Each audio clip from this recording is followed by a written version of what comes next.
There were reports from people who said they saw a woman who looked like Nancy running that Saturday morning. One man said he watched her for a good 30 seconds, then saw a van make a U-turn to follow her.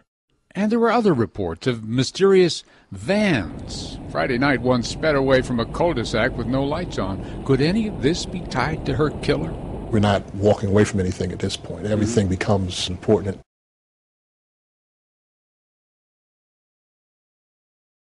Sometime that night, did something happen that awoke you?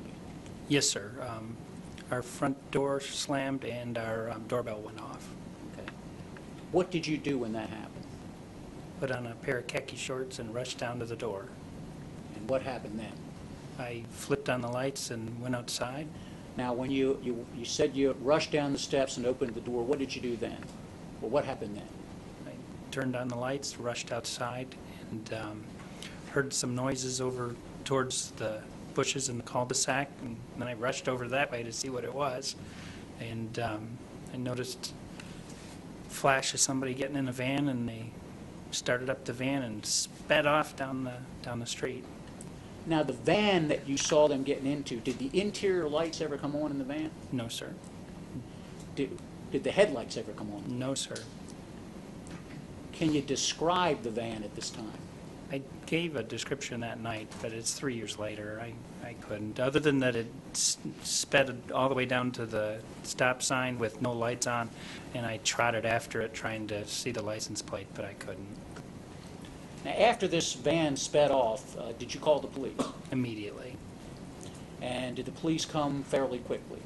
Very rapidly. Later in July 12th, did you become aware of the disappearance of Nancy Cooper? Yes, sir. And did that concern you? Yes, sir. Why was that? Because we had a van in our neighborhood, and now there's a missing jogger. Did the police contact you at any time on July 12th? No, sir. Now, on Sunday, July 13th, did you have any contact with the Cary Police Department? Yes, sir. Could you describe what happened? There was a roadblock, and we went to the roadblock to give them our contact information. And what happened to you? Gave them the contact information. Did you? They did not take it and sent us on our way. Okay, let me back you up a little bit. Did you tell them about the incident that had happened the night before? Yes, sir. And did they ever contact you about that? No, sir.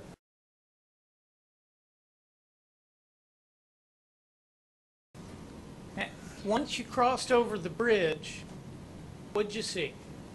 I saw a lady jogging on the right-hand side of the road. I had a 30-second look.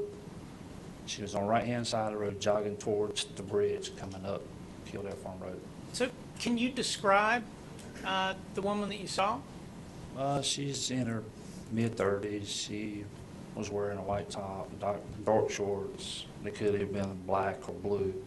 Aside for seeing that jogger, what else did you see at that time? I saw a late model van stop and make a U-turn coming back towards the lady. Could you describe the people inside the van, or what you saw about the van? It was two Hispanic gentlemen. Okay, and what kind of van are we talking about? It's a late model, looks like a Chevrolet, and it was red, kind of reddish white. It was an older model van. It looked like it was in the mid-'80s. It had a square front to it, with little square headlights. Had kind of a square windshield. But now, what day of the week was it that you actually saw the flyer? Monday. So what did you do at that point? What did you decide to do? I walked out front and dialed the Cary Police Department on my cell phone. Okay. What did you tell them? I told them I thought I had seen Mrs. Cooper jogging that morning. They said, well, we will get a investigator to call you back. After you spoke with law enforcement over the phone on July 14th, when is the next time the police contacted you about what you saw? It was mid-October. Had you expected contact before that? Yes, I had. Okay. Ms. Hink, do you recall what it was that you were doing on the morning of Saturday, July 12th of 2008? Yes, I was sitting on my front porch reading the newspaper between 7:30 and 8. And do you recall seeing anything while you were sitting out there that morning? I glanced up and I saw a girl jog by, and I put my head down to read a little bit more, and a few minutes later, I'd say probably about 5 minutes, another girl went by. Do you recall what they were wearing, or what any of them were wearing? I remember the first one, she had on light-colored shorts and top, and the second one, I'm not really sure, but it seems like she had on dark shorts and a white top. Okay. Now, a couple of days later, on July 14th, did you notice anything unusual? Was this a Sunday? Well, actually, I believe that's right. It's Sunday, so it would be the 13th. Right. I was taking a walk back in the new subdivision, left my house, went back in the new subdivision at the corner of Fielding Drive and Belmont Forest Street. There was a maroon van sitting there and two Hispanics just leaning against it. And the reason I just remembered it was because, it was a Sunday morning and there wasn't much going on back there, and I just remembered that standing out in my mind. And did you ever have any opportunity to speak with law enforcement about what it was you saw on the 12th and the 13th?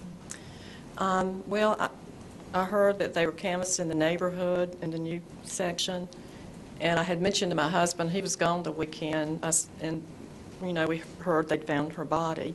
And I had told him, I said, well, Saturday morning I saw two joggers go by here, and I told him about the van, and he said, well, maybe you should go back there and give that information. Maybe it would help.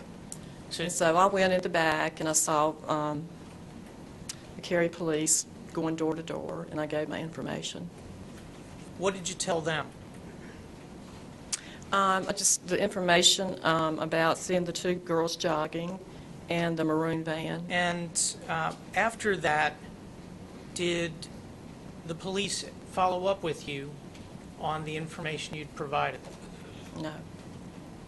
Has anyone from any law enforcement agency or the district attorney's office ever contacted you since that time about what you saw? No.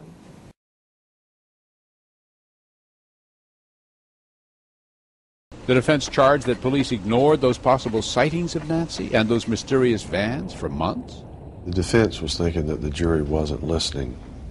The police indicated that they followed up with every one of those people.